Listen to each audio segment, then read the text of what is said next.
Bonjour à tous, nous poursuivons aujourd'hui avec la 7e Mishnah du 6e Perek, la Mishnah Zayin. La Mishnah poursuit avec la Avoda, le service du Kohen Gadol le jour du Yom Kippourim.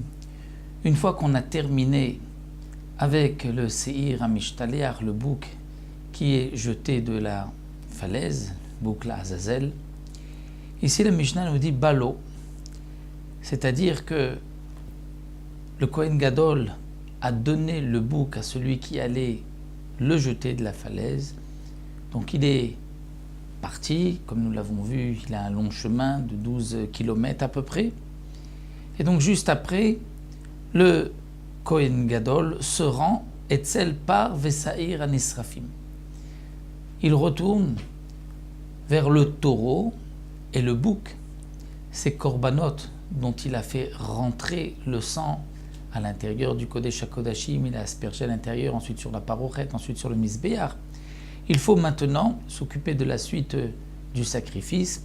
Il faut brûler les graisses, les morceaux que la Torah ordonne de brûler sur le Mizbeach, et ensuite brûler le reste de la bête, puisque ces korbanot sont entièrement brûlés. Ils ne sont pas brûlés comme un korban ola, c'est-à-dire sur le Mizbeach, dans la Hazara, sur l'autel, mais ils sont brûlés en dehors de Yerushalayim, comme nous allons le voir tout de suite. Donc là, le Kohen Gadol a donné le Seir HaMishtaleach à celui qui allait le jeter de la falaise. Le Kohen Gadol se rend vers son par et Seir HaNisrafim qui doivent être brûlés. Kira'an, il va les déchirer, c'est-à-dire l'intérieur, Veotzi et Emorim, pour en sortir les Emorim. Les Emorim, ce sont donc Emor, qui est marqué, qui ont été dit, c'est-à-dire les morceaux qui ont été dit où c'est marqué dans la Torah qu'il faut les brûler. Donc en général les graisses, il va les sortir. Netanam bemagis, il va les mettre dans un récipient, dans un keli sharet, un des récipients du Bet Hamikdash, viktiram al gabe mizbeach, et ensuite il va aller les brûler sur le mizbeach. Alors là encore le Barthénoura nous précise, il ne peut pas les brûler tout de suite, parce qu'il est maintenant avec les habits blancs, et lorsqu'il a les habits blancs, il doit lire la paracha que nous verrons dans le prochain Pérek. Donc, Iktiran, ce n'est pas encore qu'il les brûle tout de suite, mais il les met de côté pour pouvoir ensuite les brûler, une fois qu'il va remettre ses 8 habits en or, comme nous le verrons. Kelaan bamiklaot. Il va maintenant prendre les bêtes et il va comme en faire une natte, une tresse. Il va les tresser. Les bêtes sont entières. On les a juste léchées ouvertes le ventre pour sortir les entrailles, pour sortir les parties qu'on doit brûler sur le Mizbeach. Donc il va il va tout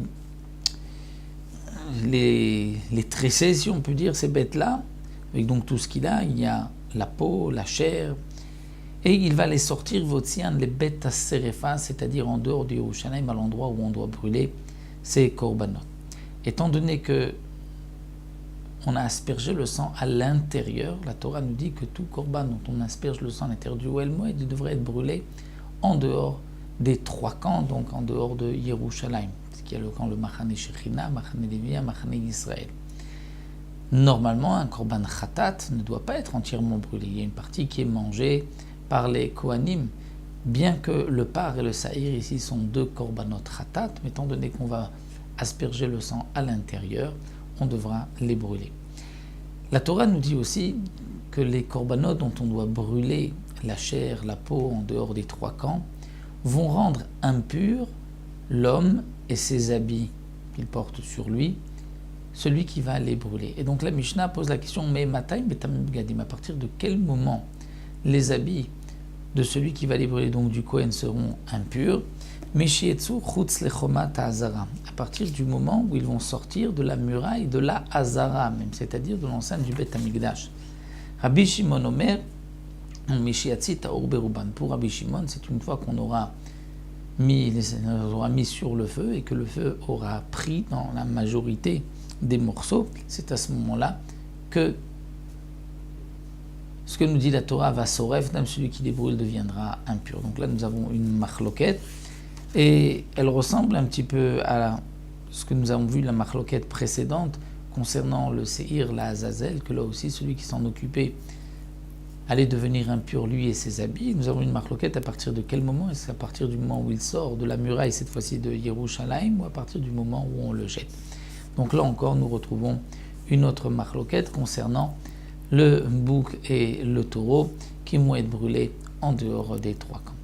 Donc on terminera avec une dernière Mishnah, la 8e Mishnah, pour terminer le 6e Pérec, la prochaine fois.